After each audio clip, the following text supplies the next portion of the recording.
Part 4. The White Wolf and the Pale Dragon. 67 years is a long time, even for a dragon. Snow Fang, the white dragon that Maester Aemon Targaryen had bonded with at Castle Black, had watched the world turn through nearly 7 decades of winters, had seen Lord Commanders come and go, had kept the wall warm when blizzards screamed down from the north, had burned wights when they crept too close, had waited with the patience of stone and ice and ancient purpose. The dragon had grown. It had become enormous. In 67 years of life, fed on the magic that still pulsed through the wall itself, Snow Fang had reached a size that would have made even Nightwander pause in recognition. Nearly 120 feet from snout to tail, with wings that could span over 150 feet when fully extended. Where Nightwander had been midnight given form, Snow Fang was winter itself. Scales like fresh snow, eyes like frozen storms, and when it breathed, the very air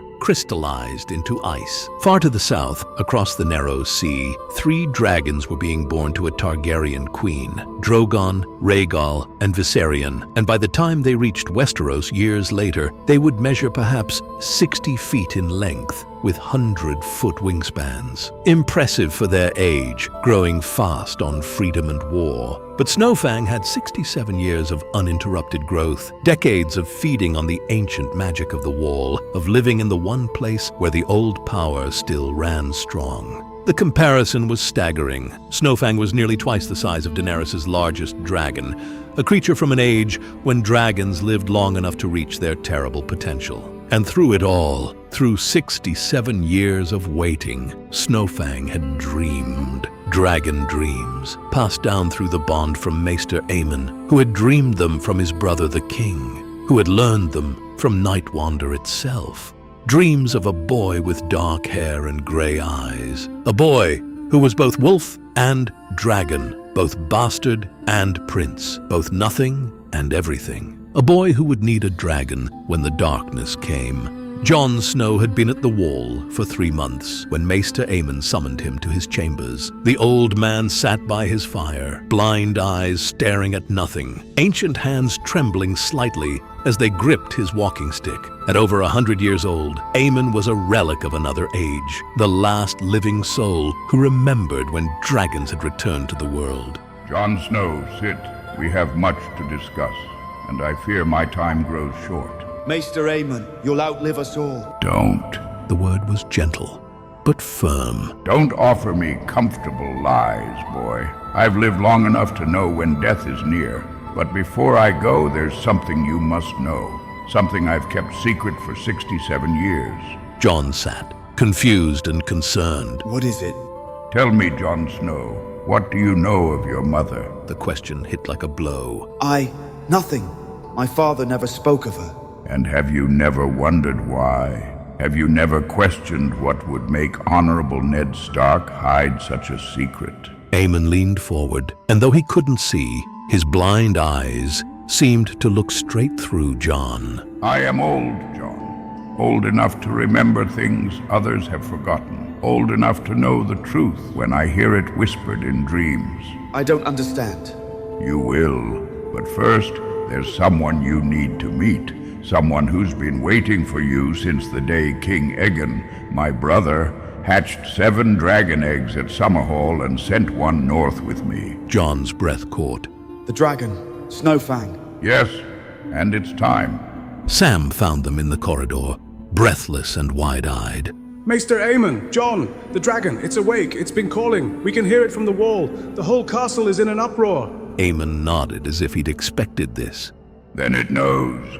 The bond is ready to pass. He gripped Jon's arm with surprising strength. Help an old man walk, Jon Snow. We have an appointment to keep. They made their way beyond the wall, Aemon moving with the certainty of someone who'd walked this path 1,000 times, despite his blindness. Sam followed, practically vibrating with nervous energy, and there, in the frozen wasteland, waited Snow Fang. Jon's first thought was, Gods, it's massive. The white dragon dominated the landscape, its bulk so immense that Jon's mind struggled to comprehend the scale. Nearly twice the size of any dragon in the world, with decades of growth, feeding on the wall's ancient magic. Its head alone was the size of a wagon, and when it shifted its weight, the ground trembled. 7 hells. Sam whispered, stopping dead in his tracks. Aemon kept walking, unerring in his direction, despite his blindness. Snow Fang, old friend, it's time. The dragon lowered its enormous head, touching its snout gently to the old Maester's outstretched hand. The gesture was so tender, so filled with obvious affection that Jon felt his throat tighten. 67 years. Aemon said, softly, stroking those massive scales. 67 years you've carried me. 67 years of waiting. But I always knew, we both always knew, that you weren't meant for me forever. You were waiting for him. The dragon's gray eyes shifted to Jon, and Jon felt something click into place. Something that had been missing his entire life suddenly found. I don't understand, Maester Aemon. What's happening? Come closer, Jon. Let me tell you what I see. Aemon's blind eyes gleamed with unshed tears. I see a boy who looks like a Stark, but dreams like a Targaryen. I see my brother's great-great-grandson, though the world doesn't know it yet. I see the one Snowfang has been waiting for since the day it hatched. Your brothers, I'm not... Your father is Rhaegar Targaryen. Your mother is Lyanna Stark. Ned Stark raised you as his bastard to keep you safe from Robert's wrath. Aemon's voice was matter-of-fact, as if he were discussing the weather. I've known since the day you arrived. The dragon dreams don't lie, Jon. And Snowfang knew the moment you set foot at Castle Black. Jon's world tilted. That's impossible. Is it? Aemon gestured to Snowfang. Is a dragon twice the size of any other in the world impossible? Is magic impossible? Is destiny? He smiled. Go to it, Jon. Touch it. Let the bond speak for itself. Jon's direwolf, Ghost, padded forward without hesitation, walking right up to the dragon's massive claw and sitting at its feet. The dragon lowered its head, touching its snout to the wolf. Even your wolf knows. Both white as snow. Both waiting for this moment. Sam made a small sound of wonder. Jon, this is like the old stories, like Aegon the Conqueror and Balerion, like... Like a boy and a dying dragon in the woods. Jon whispered, remembering the tales Aemon had told him. Like King Aegon and Nightwander. Yes. Aemon's smile was proud. My brother chose compassion over sense and changed the world. Now it's your turn. Jon took a step forward, then another. His legs moved without his permission, pulled by something deeper than thought, older than memory. Snowfang watched him come, waiting, patient. Jon stopped at the base of the dragon's foreleg, having to crane his neck back to see those vast gray eyes. I'm nobody, just a bastard, just... You are Jon Snow, Aemon said firmly. son of Rhaegar Targaryen and Lyanna Stark, brother of the Night's Watch, and the one this dragon has chosen. That's all that matters.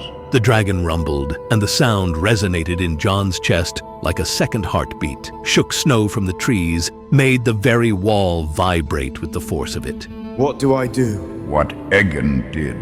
Aemon replied. What I did. You choose. You reach out, and you trust. Jon reached up with a trembling hand and touched the dragon's scales. They were warm, impossibly warm, for something that lived in the frozen north. And the moment his skin made contact, Jon felt it. The bond snapping into place like a lock finding its key. The world exploded into sensation. He could feel the dragon's patience, its decades of waiting, its absolute certainty that this moment was right. He could feel its power coiled beneath those scales, power enough to melt the wall itself, power enough to burn armies. And deeper, buried in memories 67 years old, he felt Nightwander, felt the echo of the first bond, the original choice that had started this all, felt Aegon's wonder and hope and determination to make the world better. Gods, I can feel it. All of it. Yes, the bond is complete. Snowfang is yours now, Jon Snow, and you are its. Sam laughed, the sound high and slightly hysterical. Jon, you're a dragon rider, an actual dragon rider. Do you know what this means? Jon looked at Aemon. The long night is coming, isn't it? That's why now. Aemon nodded slowly. I've dreamed it as my brother dreamed it, as all dragon dreamers have dreamed it since the Age of Heroes. The darkness is waking, Jon, and you and Snowfang, you're the realm's best chance at survival. Ghost, the direwolf, pressed against Jon's leg, and Snowfang rumbled its approval. I don't know how to ride a dragon. Jon said. You'll learn. Aemon's smile was peaceful. You have time, and you have Snowfang. The bond will teach you what you need to know. I can die content now, knowing the cycle continues, knowing the dragon has found its rider, knowing the long night will face fire. Maester Aemon. Don't mourn me, Jon Snow. I've lived longer than any man should. I've seen dragons return. I've bonded with one of the last true dragons of the old world. And now, at the end, I've seen it pass to the one who needs it most. Aemon's blind eyes gleamed. That's more than most men get. More than I ever hoped for. Snowfang spread its wings. The sound was like thunder. The wings stretched over 150 feet wide, blocked out the sun, cast the entire clearing into shadow. Sam stumbled backward. 7 hells. Jon, it's so much bigger than Daenerys' dragons. So much. 67 years of growth. Aemon said. Fed on the wall's magic. This is what dragons become when they live in peace. When they grow old and terrible and magnificent. He turned his face toward Jon, though he couldn't see. Ride it, Jon Snow. Ride it and remember fire and blood, yes, but also honor and duty. Be better than we were. Be the rider the realm needs. Ghost howled. Snowfang roared in answer, a sound so vast, so utterly overwhelming that it echoed off the wall and shook the very foundations of Castle Black miles away. And Jon Snow, bastard of Winterfell, son of Rhaegar Targaryen and Lyanna Stark, brother of the Night's Watch, and now Dragon Rider, understood with absolute clarity that everything in his life had been leading to this moment. The wall would need him. The realm would need him. The long night was coming, but this time, the darkness would face not just steel and courage and desperate hope. It would face a dragon 67 years old.